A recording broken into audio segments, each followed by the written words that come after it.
আসসালামু আলাইকুম সুপ্রিয় শিক্ষার্থী বন্ধুরা 2024-25 সেশনে চট্টগ্রাম বিশ্ববিদ্যালয়ে ভর্তি পরীক্ষা দেওয়া শিক্ষার্থীরা আমাদের আজকে সদ্য সমাপ্ত চট্টগ্রাম বিশ্ববিদ্যালয়ে ভর্তি পরীক্ষার এ ইউনিট পরীক্ষায় আমরা লাইভ কোশ্চেনের সলিউশন করব। এই পর্যায়ে আমরা ইতিমধ্যে আমাদের গ্রুপে আজকের প্রশ্নের সমাধান দিয়ে দিয়েছি। আপনারা যারা লাইভ যুক্ত হচ্ছেন আপনাদের বন্ধুদেরকে মেনশন করে শেয়ার করে দেন। আমরা সবাই একসাথে আজকের কোশ্চেনগুলো তুলনামূলক একটু কঠিন কোশ্চেন আসে, যার কারণে আমরা চেষ্টা করব লাইভে কোশ্চেনগুলো কিভাবে ইজিলি সলিউশন করা যায় এবং পরবর্তীতে আমাদের যে পরীক্ষাগুলো আছে সেই পরীক্ষায় কিভাবে আমাদের ইংলিশটা খুব ভালো করে করব বা অন্যান্য সাবজেক্টগুলো ভালো করে করব, সেই বিষয়গুলো নিয়ে আমরা স্যারদের সাথে ডিসকাশন করব।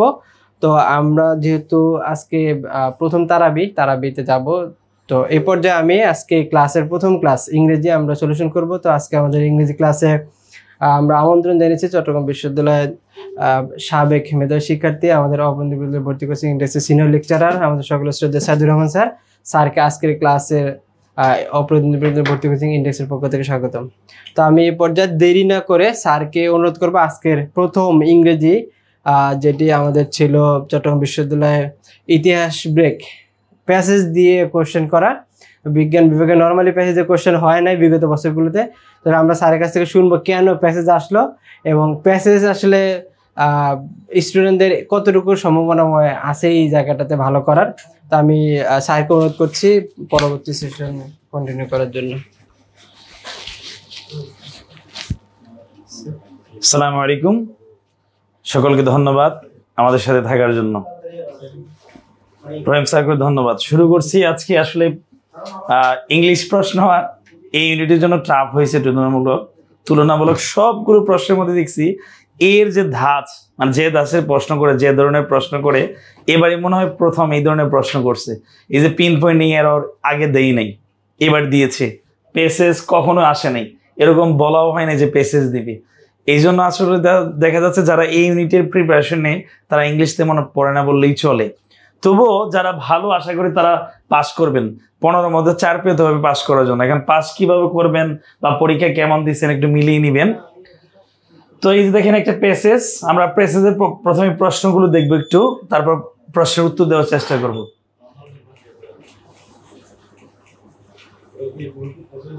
এই দেখেন একটা প্রশ্ন আসছে, what long term effects of artificial materials in farming were mentioned in the passage?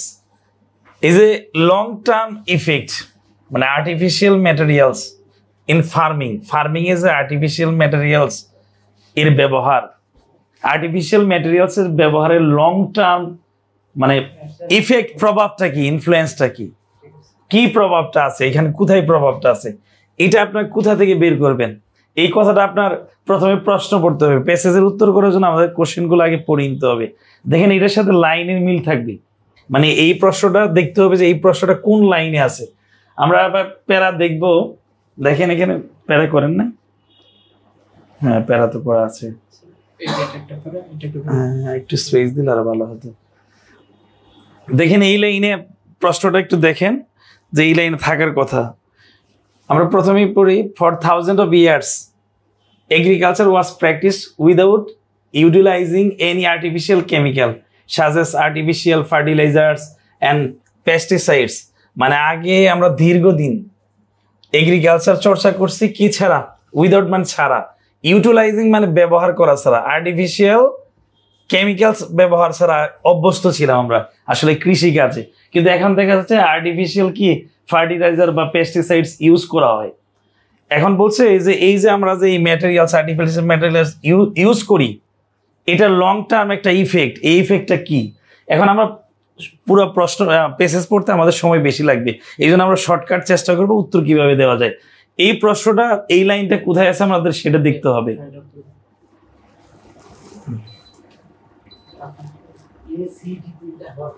এটা তো প্যারা ছিল, প্যারা করেন নাই রহিম ভাই। এই দেখেন দ্বিতীয় প্যারা দেখেন, due to the above mention problem. এই যে উপরে যে মেনশন প্রবলেম আছে, এই মেনশন প্রবলেমের কারণে কি কি হতে পারে, বা তা এর আগের লাইনটা দেখেন, যে এখানে দেখেন, হাওয়ার আফটার নিয়ারলি এ ফিউ ডিকেডস, কিছু ডিকেডস পরে, দ্য স্টাডিজ রিভিলড, স্টাডিজ মানে গবেষণা প্রকাশ করে, that both artificial fertilisers and pesticides had serious long term side effects.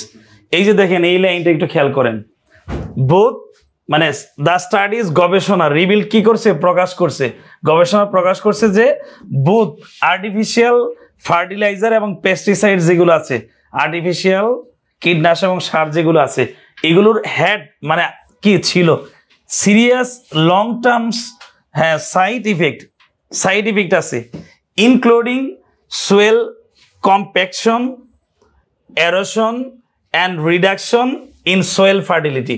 এই লাইনে উত্তরটা দেখেন আছে, কিন্তু এই লাইনটুকু একটু খেয়াল করেন, মানে প্রভাবটা কোথায় আছে খেয়াল করেন, যে ইনক্লুডিং সোয়েল কম্প্যাকশন, ইরোশন মানে ক্ষয়, মাটির ক্ষয়, and reduction in soil fertility মানে মাটির উর্বরতার হ্রাস পাবে, রিডাকশন মানে কি হ্রাস। দেখেন এই লাইনে কিন্তু উত্তরটা আছে, আপনি খেয়াল করবেন এই লাইনের সাথে মিল কোনটা আছে। প্রশ্ন ছিল কোন লাইন, তাহলে এই যে serious long term side effect, দেখেন এখানে সাইড ইফেক্টের কথা বলছে, লং টার্ম সাইড ইফেক্ট। এই লাইনে উত্তরটা একবার খুঁজবেন এইটার সাথে মিল কোথায় আছে। এখানে দেখা যাচ্ছে কি হয়, সোয়েল কম্প্যাকশন হয়। সোয়েল কম্প্যাকশন একটা সায়েন্সের ভাষা, যে মাটির উর্বরতা বাড়ানোর জন্য কম্প্যাকশন করতে হয়, মাটির কম্প্যাকশন করতে হয়। এছাড়া এরোশন মানে মাটির ক্ষয়, and reduction in soil fertility মানে কি, রিডাকশন মানে সংকোচন, কমে যাওয়া, ডিক্রিজ হওয়া, কি কমে যাওয়া, ফার্টিলিটি উর্বরতা কমে যাওয়া। দেখেন এই লাইনটা কিন্তু আছে একটা জায়গায়, এখানে আছে কি এফেক্টিং দ্য ইকোসিস্টেমকে এফেক্ট করা, অ্যানিমালস লিভিং দেয়ার, এবং সেখানে যে অ্যানিমালস বসবাস করে তাদের কি করা, মানে এফেক্ট করা প্রাণীগুলোকে। এই লাইনের সাথে কিন্তু এই লাইনে মিল নেই।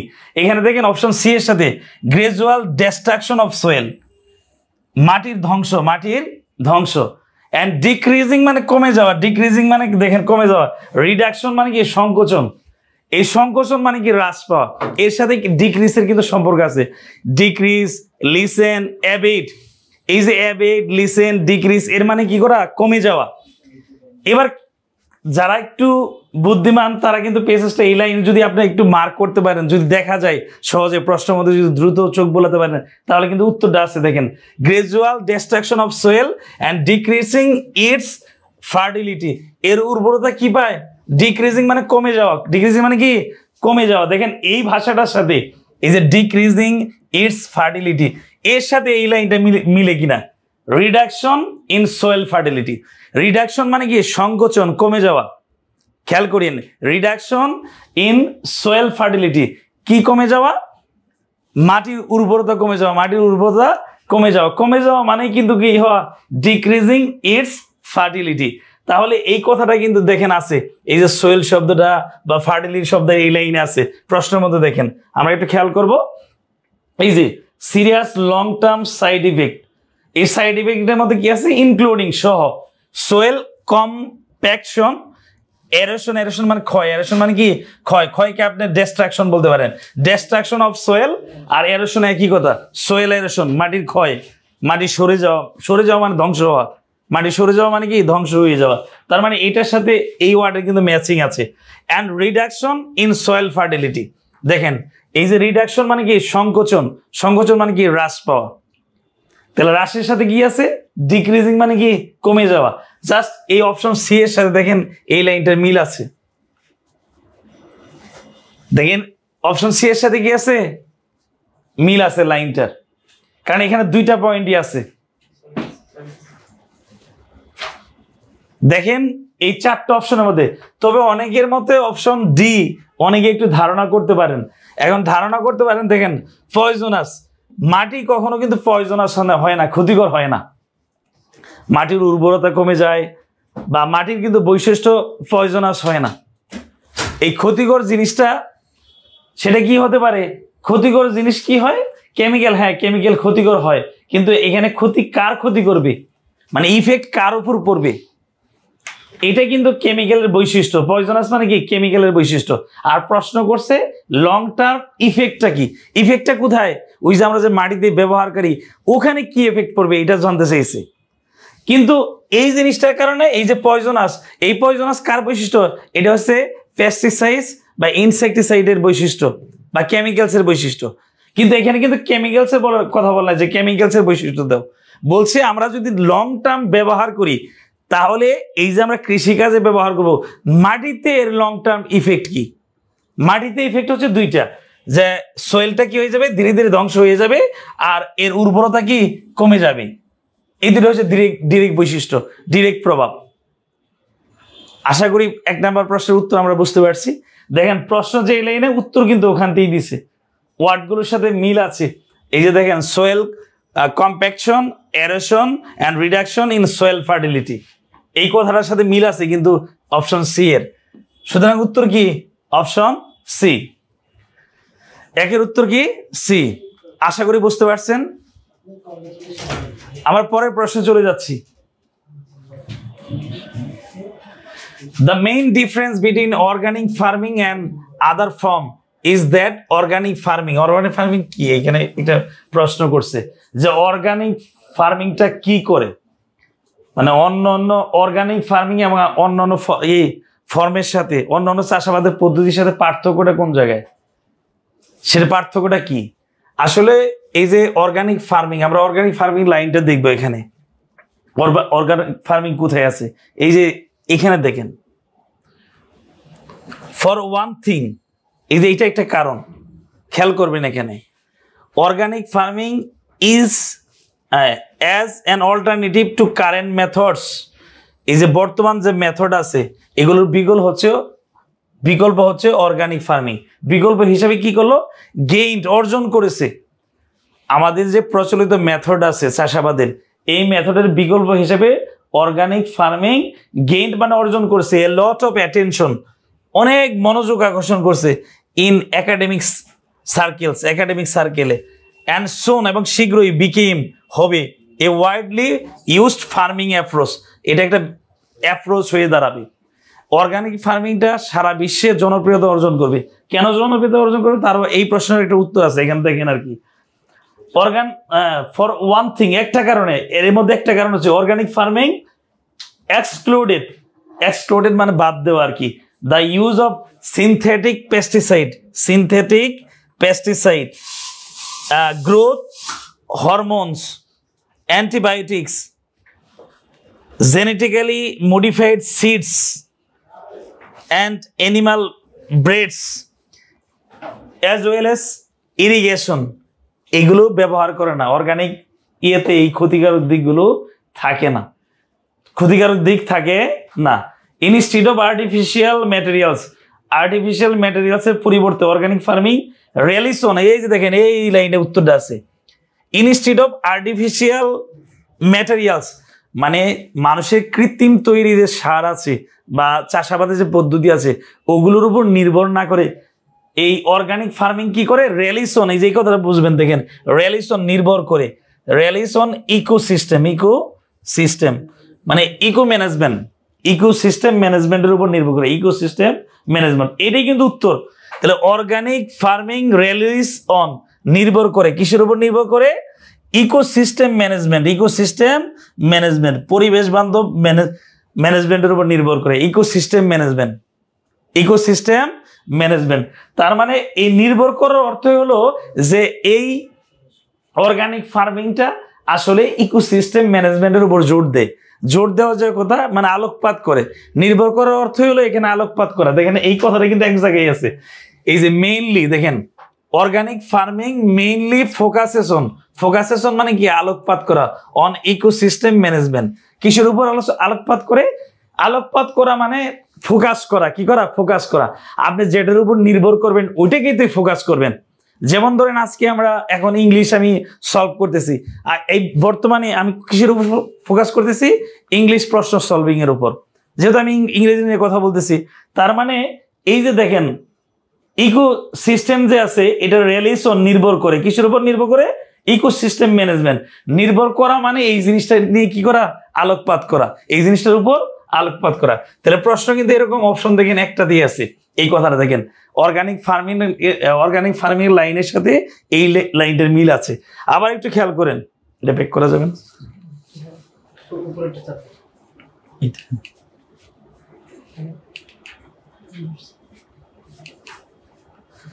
দেখেন এই লাইনটা আবার দেখেন,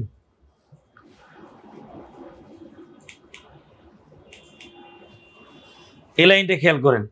এই যে অর্গানিক ফার্মিং এর কথা বললাম, যে অর্গানিক ফার্মিং কি করে, রিলেশন নির্ভর করে, রিলেশন নাকি নির্ভর করে কিসের উপর, ইকোসিস্টেম ম্যানেজমেন্ট। এই লাইনটাই কিন্তু উত্তর, ইকোসিস্টেম ম্যানেজমেন্ট, রিলেশন মানে নির্ভর করা। আর এখানে প্রশ্ন করতে নির্ভরের জায়গায় জাস্ট দিছে কি, দিছে কি focuses on, focuses on, focuses on মানে কি আলোকপাত করা, মানে হাইলাইটস করা, ফোকাসেস অন, হাইলাইটস বা এক্সপ্লেইনস করা, এক্সপ্লেইন করা, ব্যাখ্যা করা, বা নেরেটস করা, বর্ণনা করা, নির্ভর করা, ডিপেন্ডস অন। আশা করি বুঝতে পারছেন। তাহলে এখানে 2 নম্বর প্রশ্নের উত্তর কি হবে, এ। যে দুইটার মধ্যে পার্থক্য হচ্ছে যে অর্গানিক ফার্মিং কিসের উপর নির্ভরশীল, ইকো সিস্টেম ম্যানেজমেন্টের উপর নির্ভরশীল। তার মানে এটা নিয়ে আলোচনা করে, এটাকে আলোকপাত করে, এটার উপর জোর দেয়, এটার উপর গুরুত্ব পড়ে, এটার উপর গুরুত্ব দেয়। আশা করি এই প্রশ্নের উত্তর বুঝতে পারছেন। এবার আমরা পরের প্রশ্নে যাব।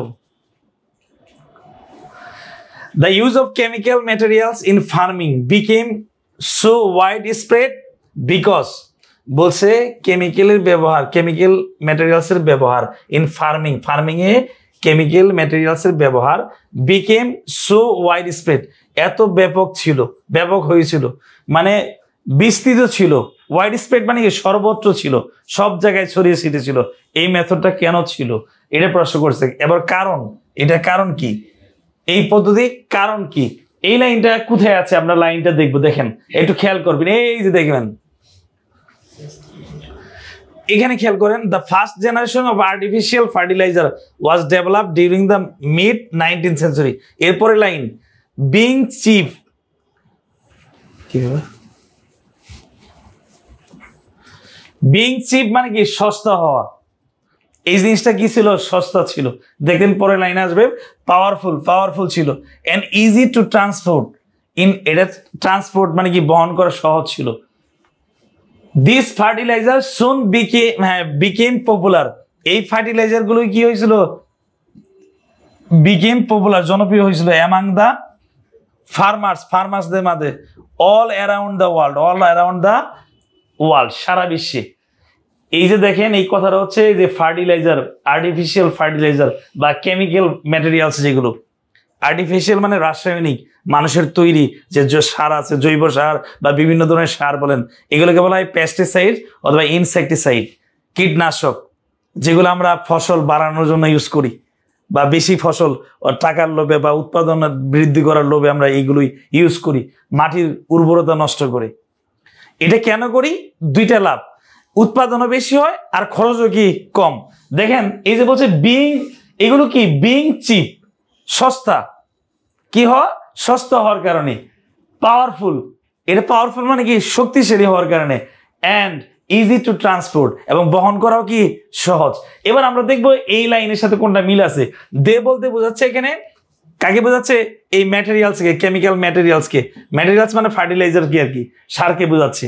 এখন সারটা ওয়ার মানে ছিল, ওয়ার মানে ছিল কেমন ছিল, এই যে দেখেন স্ট্রং ছিল। এবার একটু খেয়াল করেন, এখানে হচ্ছে পাওয়ারফুল আর এখানে দিচ্ছে কি স্ট্রং।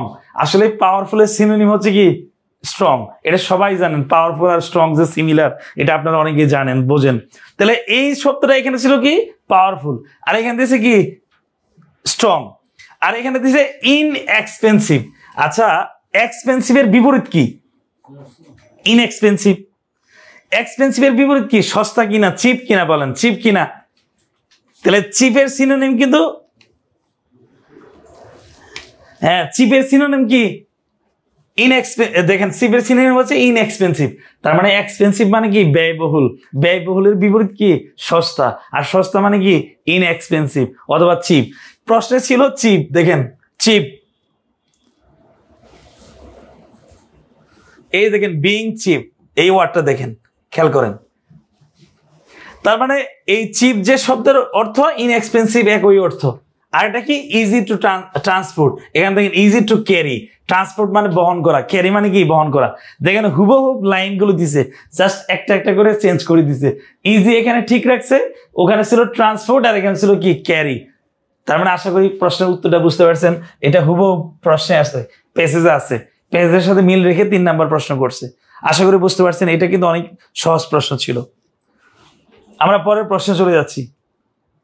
এবার দেখেন, the scientists were concerned about the chemical pesticides with respect to human health because, এবার এই যে যারা বিজ্ঞানী ছিল তারা এই কেমিক্যাল পেস্টিসাইডের ব্যাপারে খুব কি ছিল, সচেতন, উদ্বিগ্ন ছিল।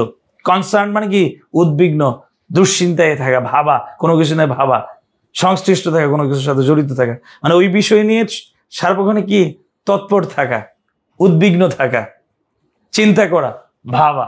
কেন ভাবতো তারা, কনসার্ন ছিল? বিকজ, কারণ। দে বলতে কাকে বোঝাচ্ছে? কেমিক্যাল পেস্টিসাইডকে। এটা দেখেন এই লাইনটাও আছে। এই লাইনটা আমরা কোথায় পাবো দেখবো, যে এই লাইনটা কোথায় আছে।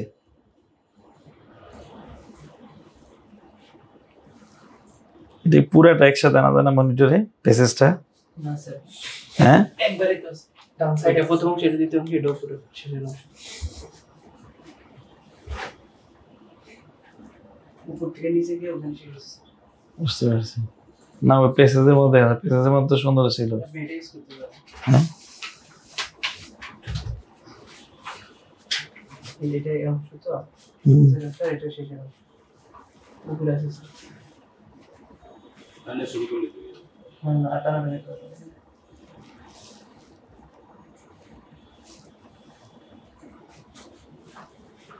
এই যে এই লাইনটা দেখেন, এই লাইনে প্রশ্নটা আছে, মানে এই লাইনটা ফার্দার মোর ছিল নিচে, বুঝছেন? এই নিচে একেবারে লাইনগুলো করে না, এই দেখেন ফার্দার মোর।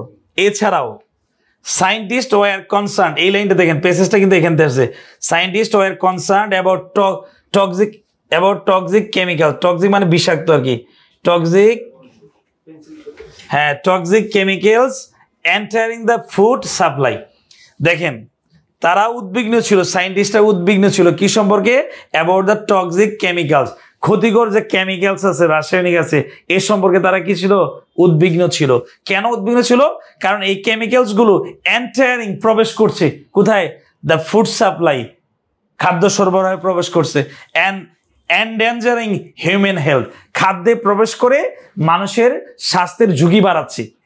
ইনডেঞ্জারিং মানে কি? ঝুঁকিপূর্ণ করা, কি ঝুঁকিতে ফেলা। কি ফেলছে ঝুঁকিতে? দ্য কি হিউম্যান হেলথ, মানব স্বাস্থ্যকে, মানুষের স্বাস্থ্যকে ঝুঁকিতে ফেলছে। এই যে ক্ষতিকর রাসায়নিক আছে, এগুলো কি খাদ্যের সাথে মিশে যাচ্ছে, মানে এন্টারিং দ্য ফুড সাপ্লাই, খাদ্যের সাথে কি যাচ্ছে? এন্টার, প্রবেশ করছে খাদ্যের সাথে। হ্যাঁ, আমরা যে খাদ্য সরবরাহ করি, খাদ্য খাই, এই খাদ্য গ্রহণের সাথে কি মিশে যাচ্ছে। মিশার ফলে আমাদের হেলথ কি হচ্ছে? হেলথের সমস্যা, এই হেলথকে ঝুঁকিতে ফেলছে, এন্ডেঞ্জার করছে। এন্ডেঞ্জার মানে কি? বিপদে ফেলা, ঝুঁকিপূর্ণ করা। দেখেন এই কথাটা কোথায় আছে? এই লাইনটা সিতে দেখেন, এই যে দে বলতে রাসায়নিক, কুড মানে পারে, কুড মানে কি? পারে। ইজিলি জিওপারডাইজ মানে ঝুঁকিতে ফেলা, জিওপারডাইজ মানে কি? ঝুঁকিতে ফেলা। এই যে এন্ডেঞ্জার যে কথা, জিওপারডাইজ একই কথা, ঝুঁকিতে ফেলা। কি ঝুঁকিতে ফেলছে? হিউম্যানস হেলথ, মানুষের স্বাস্থ্যকে ঝুঁকিতে ফেলছে। কিভাবে? বাই, দ্বারা, এন্টারিং মানে প্রবেশ করার দ্বারা। দেখেন দ্য ফুড সাপ্লাই কথাটা কিন্তু আছে, দেখেন enter the food supply, just ওরা এন্টার দ্য ফুড সাপ্লাই কি দিছে? By entering the food supply. এই কথাটাকে জাস্ট বাই এনে যোগ করে দিয়ে আপনাকে বিভ্রান্তি করার চেষ্টা করছে। দেখেন লাইনটা কিন্তু হুবহু আছে। Scientist were concern about toxic chemicals and entering the food supply and endangering human health.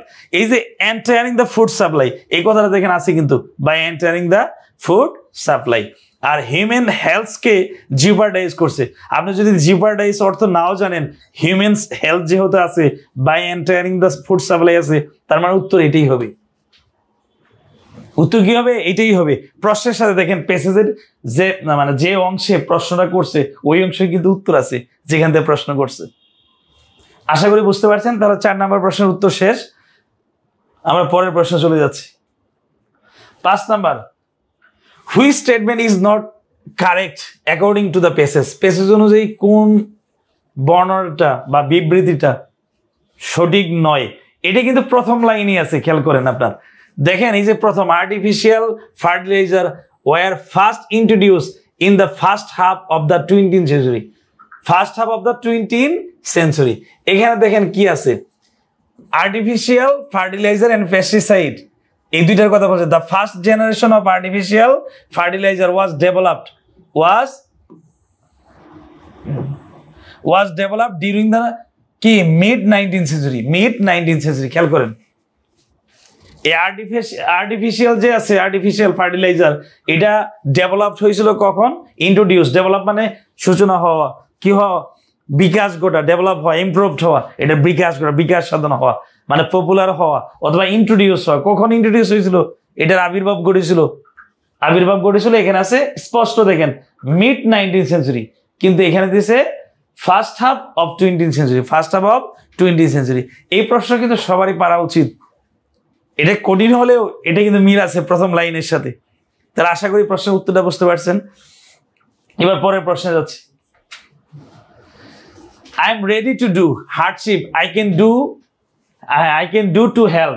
দেখেন প্রশ্নটা দুইটা গ্যাপ, আমি আপনাদের অনেক সময় ক্লাসে বলছি, যাদের ক্লাস নিচ্ছি খেয়াল করেন, দুই গ্যাপ থাকলে আপনি সব সময় খেয়াল করবেন কোন গ্যাপে আপনার জন্য ক্লো আছে, কোন গ্যাপটাতে আপনার জন্য সূত্র আছে, ক্লো আছে। এখান থেকে দুই গ্যাপের মধ্যে আপনার জন্য ক্লো হচ্ছে কি, এখানে কি হেল্প, ক্লো হচ্ছে কি হেল্প। গ্যাপটা কি ঠিক আছে স্যার? প্রশ্ন দেন তো দেখি।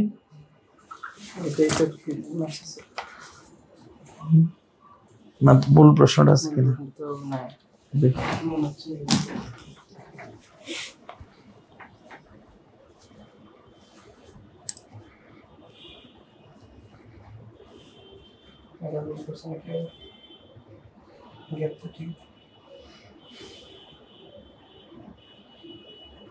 হ্যাঁ দেখেন মূল প্রশ্নে মনে হয় ইউ ছিল স্যার।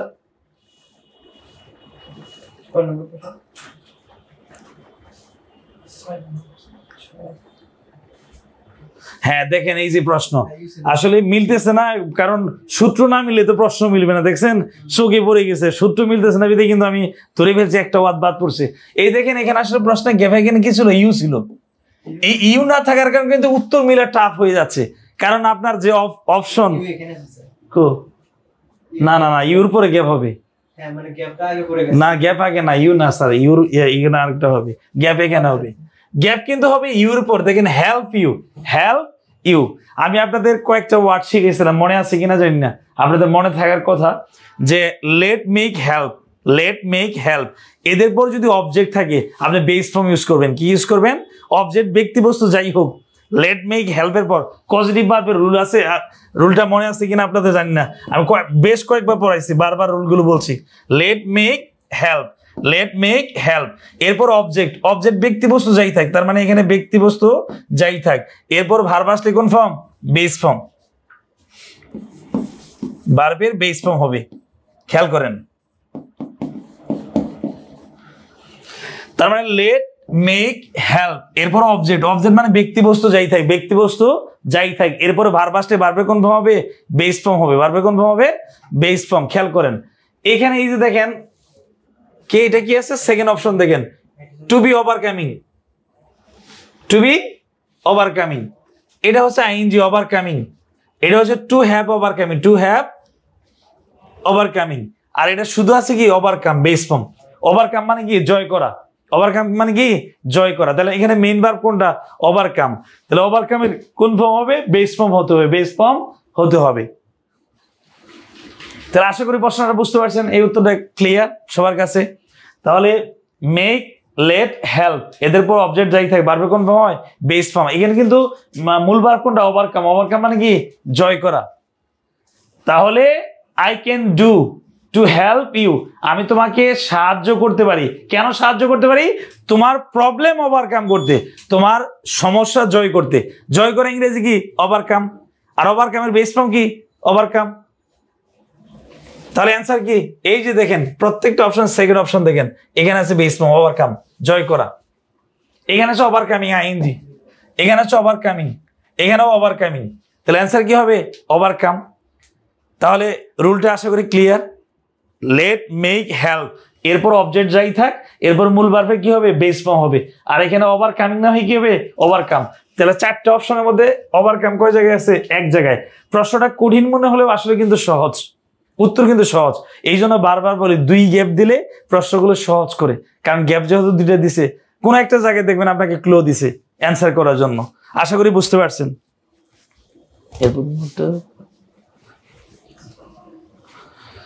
পরের প্রশ্নে চলে যাচ্ছি। নোবডি নোজ হোয়াই, এটা এমবেডেড কোশ্চেন থেকে আসছে, প্রশ্নটা এমবেডেড কোশ্চেন থেকে আসছে। আপনাদের আমি শিখেছি যে WH ওয়ার্ড বাক্যের মাঝে থাকলে, WH ওয়ার্ড, হ্যাঁ WH ওয়ার্ডস বাক্যের মাঝে থাকলে, বাক্যের মাঝে হ্যাঁ থাকলে এদের পর সাবজেক্ট প্লাস ভার্ব হয়। সাবজেক্ট প্লাস কি হয়, ভার্ব হয়। আগে সাবজেক্ট তারপরে ভার্ব হবে, সাবজেক্ট প্লাস কি হয়, ভার্ব হয়। যে কোনো এমবেডেড কোশ্চেন, প্রশ্নটা আসছে এমবেডেড কোশ্চেন থেকে। এমবেডেড কোশ্চেন মানে হলো WH ওয়ার্ড বাক্যের মাঝে থাকলে এদের পরে সাবজেক্ট প্লাস কি হয়, ভার্ব হয়। এটা আপনাদের বারবার শিখেছি, WH ওয়ার্ড বাক্যের মাঝে থাকলে এদের পরে কি হয়, সাবজেক্ট প্লাস ভার্ব হয়। এটা দেখেন হোয়াই এর পর ডিড দ্বারা শুরু হয়েছে, হওয়ার কোনো সুযোগ নাই। এটা ওয়াজ দ্বারা শুরু হয়েছে, হওয়ার কোনো সুযোগ নাই। এবার কি, দ্য ম্যাচ ওয়াজ পোস্টপোন অথবা the match postpone, postpone, the match was postpone না হয় দ্য ম্যাচ পোস্টপোন।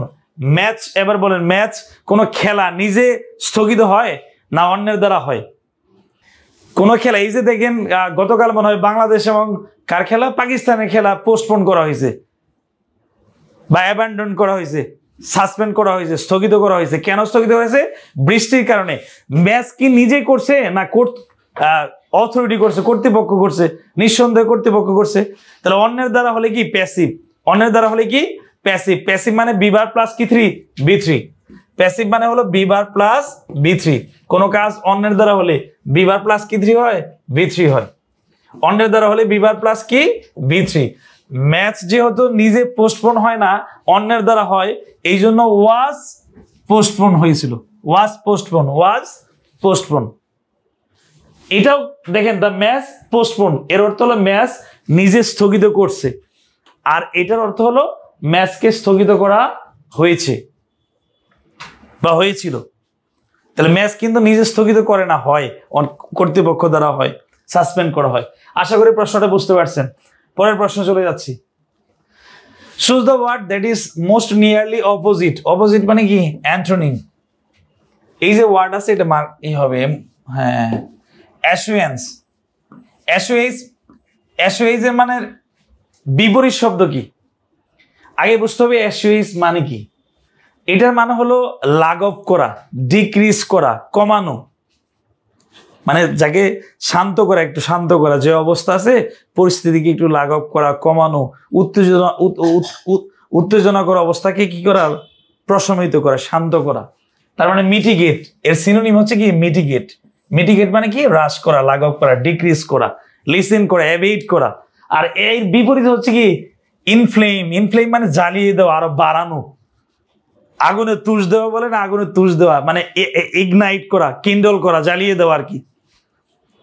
অ্যারাউজ করা, অ্যারাউজ মানে কি জাগ্রত করা, অ্যারাউজ করা, জাগ্রত করা। ইগনাইট করা, জ্বালিয়ে দেওয়া। ইনসাইট করা, পরচিত করা। প্রভোক করা, প্রভোক, পরচিত করা, বাড়িয়ে দেওয়া। তাহলে উত্তর কোনটা? ইনফ্লেম। আশা করি এই প্রশ্নের উত্তর বুঝতে পারছেন। আমরা পরের প্রশ্নে যাচ্ছি। এবার খেয়াল করেন, by the book, we have to do things. আমাদের কাজ করতে হবে। থিংস মানে কাজ, উই হ্যাভ টু ডু, আমাদের অবশ্যই কাজ করতে হবে। থিংস মানে কি করা, কাজ করা। বাই দ্য বুক, বুক অনুযায়ী কাজ করতে হবে। আমাদের অবশ্যই কি অনুযায়ী কাজ করতে হবে, বুক অনুযায়ী অবশ্যই কাজ করতে হবে। দেখেন এটা কিন্তু সেন্স ডেভেলপ থেকে, এই প্রশ্নটা আসলে আপনাদের জন্য আনকমন, তবুও সেন্স ডেভেলপ করে এটার উত্তর দেওয়া কি সম্ভব।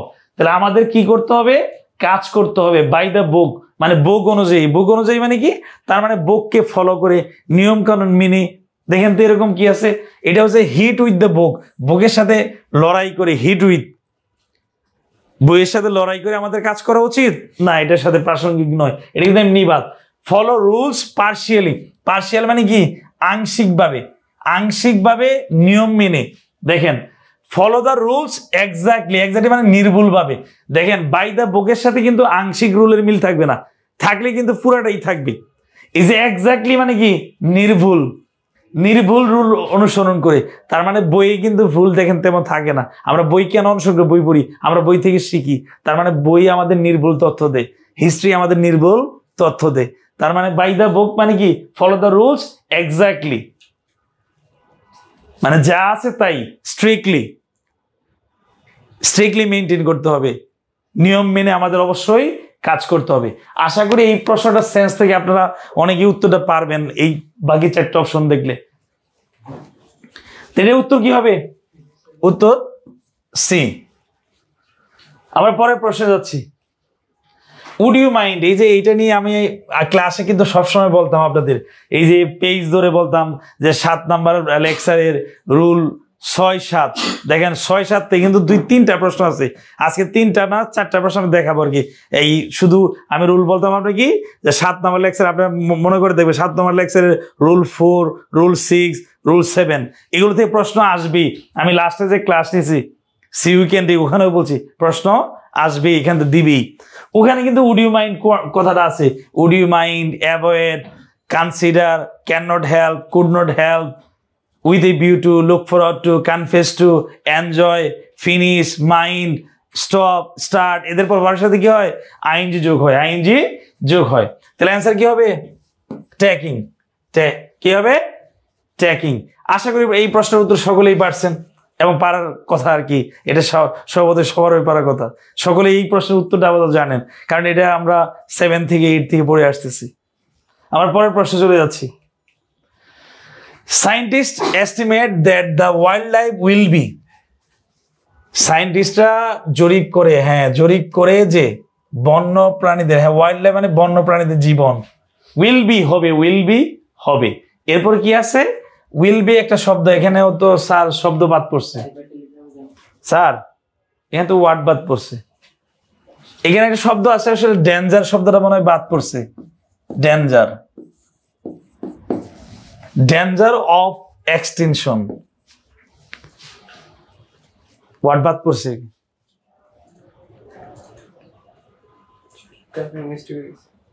প্রশ্ন দেখেন 11 নম্বর প্রশ্ন দেখেন।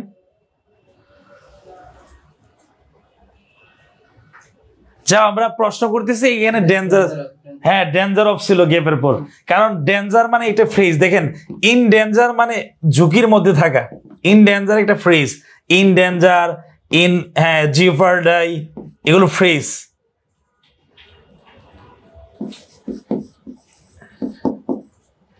ইন হ্যাঁ জিওপার্ডাইজ, তারপর হচ্ছে কি অ্যাট স্টেক, অ্যাট স্টেক এর মধ্যে হলো ঝুঁকির মধ্যে থাকা, ঝুঁকির মধ্যে থাকা। এর অর্থ কি? ঝুঁকির মধ্যে থাকা, ঝুঁকির মধ্যে থাকা। হ্যাঁ দেখেন ইন ডেঞ্জার, ইন জিওপার্ডাই আর অ্যাট স্টেক, অ্যাট স্টেক এগুলো হচ্ছে ইডিয়ম বা ফ্রেজ বলতে পারেন, ফ্রেজ। আর ফ্রেজ তো সর্বদাই যেরকম আসে ওরকম দিতে হবে। ইন ডেঞ্জার মানে কি? ঝুঁকির মধ্যে, তাহলে ঝুঁকির মধ্যে পড়বে ওয়াইল্ড লাইফ, বন্য প্রাণীগুলো, ওয়াইল্ড লাইফ যেগুলো আছে বন্য প্রাণীগুলো, will be in danger of extension, বিলুপ্তির ঝুঁকিতে পড়বে, বিলুপ্তির ঝুঁকিতে পড়বে, ধ্বংসের ঝুঁকিতে পড়বে। এক্সটেনশন মানে কি? বিলুপ্তি বা ডিস্ট্রাকশন, ধ্বংসের ঝুঁকিতে পড়বে। তাহলে অ্যান্সার কি হবে? ইন। দেখেন আপনি কিন্তু সেকেন্ড গ্যাপ না দেখেও উত্তর করে ফেলছি, এখানে 2টা গ্যাপ ছিল। আপনি যদি এই ফ্রেজটার অর্থ জানেন তাহলে কিন্তু আপনার সেকেন্ড গ্যাপ আর দেখার দরকার নেই, কারণ ইন কয় জায়গায় আছে? প্রথম অপশনের জন্য এক জায়গায়, এটাতে কিন্তু আছে বাই, এটাতে আছে ওভার, এটাতে আছে কি আন্ডার। এবার আসেন এই ক্লোটা আপনার ইন ডেঞ্জার মনে নেই, আমরা সেকেন্ড গ্যাপ থেকে দেখি কিছু বের করতে পারি কিনা। সেকেন্ড গ্যাপে কি আছে? This rate, this rate. এই রেটের আগে আসলে অন দিস রেট হয় না অ্যাট দিস রেট? রেট কিন্তু অ্যাড হয়, দেখেন রেটের আগে কি হয়? অ্যাট। অ্যাট দিস রেট যদি এই হারে প্রাণীর সংখ্যা কমতে থাকে তাহলে প্রাণীগুলো একসময় কি হবে? ধ্বংস হয়ে যাবে, প্রাণীগুলো ধ্বংস হয়ে যাবে, বিলুপ্ত হয়ে যাবে। অ্যাট দিস রেট মানে কি? এই হারে। তাহলে দেখেন আপনি যারা প্রথম জানেন ইনডেঞ্জার, এটা জানার কথা অনেকেই জানেন, এটা জানলে কি সেকেন্ড গ্যাপ দেখার দরকার নাই। আর যারা না জানেন তারা কিন্তু অনেকেই অ্যাট দিস রেট দিবেন, এই হারে। অ্যাট দিস রেট মানে কি এই হারে, এই মাত্রায়। আশা করি প্রশ্নটা বুঝতে পারছেন। এরপরে প্রশ্নে যাচ্ছি। এবার দেখেন এটা একটু আপনাদের জন্য টাফ হবে, কঠিন প্রশ্ন হবে। এটা একটু টাফ প্রশ্ন।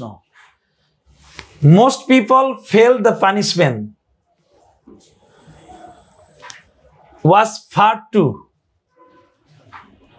এই যে দেখেন এখানে টলারেন্ট, ধৈর্যশীল, হ্যাঁ লেনিয়েন্ট মানে ধৈর্যশীল, এই দুইটা টলারেন্ট মানে লেনিয়েন্ট মানে কি দুইটাই ধৈর্যশীল, দুইটাই অর্থ কি ধৈর্যশীল। মার্সিফুল দয়াশীল, ক্ষমাশীল, ধৈর্যশীল, ফরগিভিং যাকে বলা হয়, যারা উদার, উদার মনের, লিবারেল, লিবারেল বলতে পারেন, যারা উদার টাইপের তাদেরকে বলা হয়।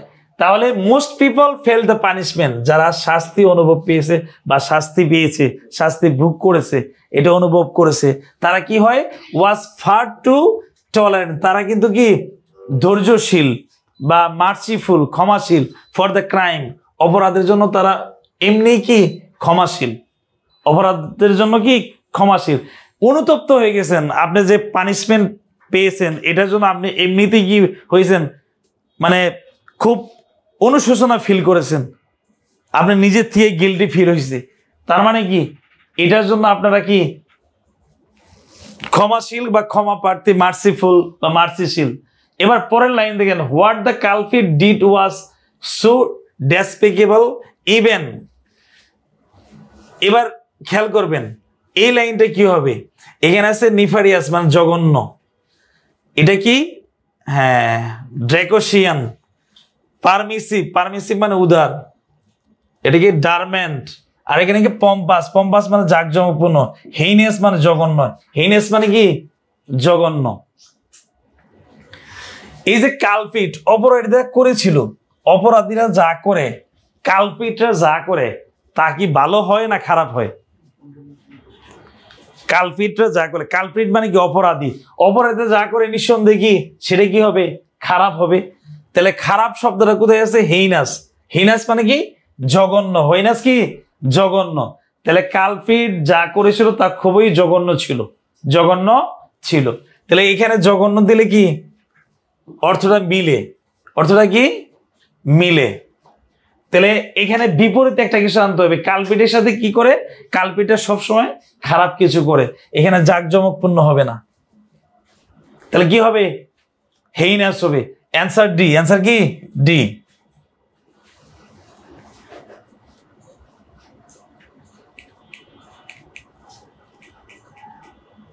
কত নাম্বার? এরপর কোশ্চেন 13 থেকে 15 আসছে পিন পয়েন্টিং এরর। দেখেন এই পিন পয়েন্টিং এরর আপনাদের প্রথম আসলো, এই ইউনিটে আগে পিন পয়েন্টিং এরর দেয় নাই। 15টা প্রশ্নের মধ্যে 4 নাম্বার পেয়ে পাস করতে হয়, সুতরাং এখানে পিন পয়েন্টিং এরর দেয় নাই, এইবার ফার্স্ট টাইম দিল। তাহলে পিন পয়েন্টিং এরর এখানে কি করবেন, the most common form of treatment, এখানে স্যার অফ দুইটা হয়েছে মনে হয় নাকি, দেখেন দেখেন তো এই দুইটা তো হ্যাঁ দেখেন তো একটু, 13 নম্বর প্রশ্ন। যাই হোক, হ্যাঁ হ্যাঁ এটা না, এটা না সেকেন্ডটা, হ্যাঁ এটা কাটা যাবে, এটা তো নয় ভুল ধরবে। দেখেন এই অফে কিন্তু সমস্যা নাই, দ্য মোস্ট কমন ফর্ম, এই যে form of, type of, kind of, এদের পর ধরন হয়, ধরন বা রূপ। এই যে type of, kind of, short of, form of, form of মানে কি রূপ, কিসের রূপ, ট্রিটমেন্ট, ট্রিটমেন্ট, ট্রিটমেন্টের রূপ, ট্রিটমেন্টের একটা ধরন, কমন ধরন, কমন ধরন। যেমন দেখেন কমন রূপ বলছেন, কিসের কমন রূপ, চিকিৎসা, ট্রিটমেন্ট, ট্রিটমেন্টের কমন একটা রূপ। আবার ইট আনার দরকার কি, দেখেন আপনি যখন কমন রূপ বললেন যে চিকিৎসার একটা সাধারণ রূপ বা জনপ্রিয় রূপ বা সবার মাঝে স্বীকৃত রূপ, আবার ইট কেন আনবেন, এর জন্য সরাসরি ভার্ব লাগবে। যে চিকিৎসার রূপটা কেমন হয়, ইজ হয়, ইজ, মাস, ইনুকিউলেশন। দেখেন এখানে ইট কিন্তু বাড়তি আনছে, খেয়াল করেন। দ্য মোস্ট কমন ফর্ম, এইটুক সাবজেক্ট, এটুক কি সাবজেক্ট, অফ প্রেপোজিশন, আমি আপনাদের শিখাইছি প্রেপোজিশনের পর অবজেক্ট হয়, তাহলে অফ এর অবজেক্ট কি, অফের অবজেক্ট হচ্ছে প্রেপোজিশনের অবজেক্ট কি এখানে অফের অবজেক্ট হচ্ছে ট্রিটমেন্ট। অফের অবজেক্ট কি এই প্রেপোজিশনের অবজেক্ট কি ট্রিটমেন্ট। ট্রিটমেন্ট যদি অফের অবজেক্ট হয় তাহলে সাবজেক্ট কি দ্য মোস্ট কমন ফর্ম। এখানে ফর্ম আছে না ফর্মস, যেহেতু ফর্ম আছে সিঙ্গুলার সাবজেক্ট তাহলে ভার্বটাও কি হবে সিঙ্গুলার হবে। এই ফর্মের ভার্ব কি ইজ। সুতরাং ইট হচ্ছে এখানে বাড়তি একটা ওয়ার্ড। ইট কারোর জন্য বসছে এরকম কোনো ওয়ার্ড এখানে নাই। ইট এখানে না অবজেক্ট না সাবজেক্ট, একটা বাড়তি জিনিস, একে রিডান্ডেন্সি বলা হয়, অপ্রয়োজনীয় শব্দ, এটার ব্যবহার দরকার নাই। তাহলে আশা করি বুঝতে পারছেন এখানে ইট থাকায় প্রশ্নটাতে ভুল, সিতে ভুল। এখানে রিডান্ডেন্টি এই শব্দটা ইট আনা মানে হয় না, কারণ এই বাক্যের সাবজেক্ট হচ্ছে কি the most common form of preposition, অফের অবজেক্ট হচ্ছে ট্রিটমেন্ট, এরপরে ফর্মের ভার্ব হচ্ছে মোস্ট কমন ফর্মের ভার্ব হচ্ছে ইজ। সুতরাং এখানে ইট শব্দটা একটা অপ্রয়োজনীয় শব্দ, এই জন্য একে বলা হয় রিডান্ডেন্সি। আমরা পরের প্রশ্নে যাচ্ছি। 14 নম্বর প্রশ্ন দেখেন, ইম্পারেটিভ। আপনাদের সাজেশন দেওয়ার সময় বলছিলাম এগুলো কিন্তু লেকচার 6 এর খুবই ইম্পর্টেন্ট। লেকচার 6 থেকে প্রশ্ন আসবে, হয় সাবজেক্টিভ আসবে, না হয় বলছিলাম ইনভার্সন, না হয় নেগেটিভ অ্যাফার্মেটিভ এগ্রিমেন্ট। এই তিনটা থেকে প্রশ্ন আসবে, লেকচার 6 থেকে প্রশ্ন আসবেই। তো দেখেন লেকচার 6 থেকে কোন প্রশ্ন আসলো, ইম্পারেটিভ। আমরা একটা সূত্র শিখেছিলাম, রূপা ইজ মডার্ন। আপনারা জানেন রূপা ইজ মডার্নের ভিতর সাবজেক্টিভ সব ওয়ার্ড আছে। রূপা ইজ মডার্ন, এটা হচ্ছে সাবজেক্টিভ ওয়ার্ডের সূত্র, রূপা ইজ মডার্ন। এখন এই যে ইজ এর মধ্যে এই আই দিয়ে কি হয় ইম্পারেটিভ। দেখেন আই দিয়া ইম্পারেটিভ, ইম্পর্টেন্ট আর ইনসিস্ট। আই দিয়ে হচ্ছে imperative, important, insist. Imperative, important, insist. খেয়াল করেন রূপা ইজ মডার্ন, এই রূপা ইজ মডার্নের ভিতর প্রত্যেকটা সাবজেক্টিভ ওয়ার্ড আছে, প্রত্যেকটা কি আছে সাবজেক্টিভ ওয়ার্ড আছে। এর মধ্যে আই থেকে প্রশ্ন আসছে, তার মানে আই দিয়ে কি ইম্পারেটিভ, ইম্পর্টেন্ট, ইনসিস্ট, এগুলো কি ওয়ার্ড সাবজেক্টিভ ওয়ার্ড। এগুলো কি ওয়ার্ড স্যার সাবজেক্টিভ ওয়ার্ড। আমরা জানি সাবজেক্টিভ ওয়ার্ডের পর দ্যাট থাকলে, সাবজেক্টিভ ওয়ার্ডের পর কি থাকলে দ্যাট থাকলে সাবজেক্ট প্লাস ভার্বের কি ফর্ম হয় বেস ফর্ম হয়। এখানে এ গ্রাজুয়েট স্টুডেন্ট হচ্ছে সাবজেক্ট, এরপরে বেস ফর্ম। এখানে মেইন টেন্স হবে, এখানে মেইনটেইনস হবে না মেইনটেইন, এখানে এস হবে না, কিন্তু এস হবে না, বেস ফর্মের সাথে এস বাই এস থাকে না। স্যার প্রশ্নটা তো ভুল আছে, এখানে মেইনটেইনস না মেইনটেইনস হবে। এখানে শুধু প্রশ্নটাতে ভুল আছে, আসলে এখানে হ্যাঁ মেইনটেইনস হবে, মেইনটেইনস ছিল অপশনে, টি ছিল না, এন ছিল লাস্টে। তবে এখানে কি এস যোগ করা যাবে না, কেন বেস ফর্মের সাথে S, ES, ING, ED, to ইত্যাদি থাকে না। এর যুক্ত আছে টি নাই স্যার, টি এই টিটা লাস্টে, এস এস তো থাকবে, ওখানে টি নাই, দেখেন না এন আছে লাস্টে, এন এস আছে। আচ্ছা আমরা পরের প্রশ্নে যাচ্ছি। পরের প্রশ্ন দেখেন, অলদো যদিও we are concern about the problem, যদি আমরা প্রবলেম সম্পর্কে উদ্বিগ্ন, of energy sources, energy sources, এন সোর্সেস বানার ভুল আছে, যাই হোক, উই মাস্ট নট ফেইল। এই যে দেখেন ফেইলের পর এটাও কিন্তু কমন মিল আছে। আমরা আমাদের 7 নাম্বার লেকচারের রুল 8 আছে, এটা ইনফিনিটিভ বা টোফেল যারা পড়েন, টোফেলের প্রশ্ন 84 পেজে প্রশ্ন আছে, ফেইলের পর 2 প্লাস বেস ফর্ম হয়, ফেইলের পর 2 প্লাস বেস ফর্ম হয়। সুতরাং এখানে রিকগনাইজিং না হয়ে রিকগনাইজ হবে। ফেইলের পর 2 প্লাস কি হয় বেস ফর্ম হয়, ফেইলের পর কি হয়, এই ফেইল ওয়ার্ডটা খেয়াল করবেন, ফেইলের পর 2 প্লাস বেস ফর্ম হয়। আশা করি 15টা প্রশ্নের উত্তর সকলেই বুঝতে পারছেন। আমাদের পরের প্রশ্নে মানে পরের ইউনিটের পরীক্ষা যখন হবে তখন আপনাদের সাথে দেখা হবে। আর একটু আপনারা এখন যেহেতু ডাইনামিক প্রশ্ন করে বা মডার্নাইজ করে প্রশ্ন, কি এখন ছাত্রছাত্রী বেশি হয়, একটু ট্রিকি প্রশ্ন করে, প্রশ্নগুলো একটু কঠিন করে, এই জন্য আপনাদের বুঝে শুনে, আপনার হয়তো বা প্রশ্ন কমন পড়বে না কিন্তু ক্লু কমন পড়বে, ক্লু। তার মানে আমাদের গ্রামাটিক্যাল পয়েন্টগুলো খুব ভালোভাবে শিখতে হবে। যারা ভালো গ্রামার জানেন তারা কিন্তু এই ইনফিনিটিভের প্রশ্ন, সাবজেক্টিভ ইনফিনিটিভ প্রশ্ন, সাবজেক্টিভের প্রশ্ন, এরপর এই যে রিডান্ডেন্সির প্রশ্ন, এটা যে ডাবল রিপিট হয়েছে, এই প্রশ্নগুলো পারবেন। এখানে অনেক প্রশ্ন আছে পারার মতো, তো ফেল করার মতো প্রশ্ন না। যারা বুঝে পরীক্ষা দিয়েছেন। সকলে ভালো থাকবেন, দেখা হবে। আসসালামু আলাইকুম।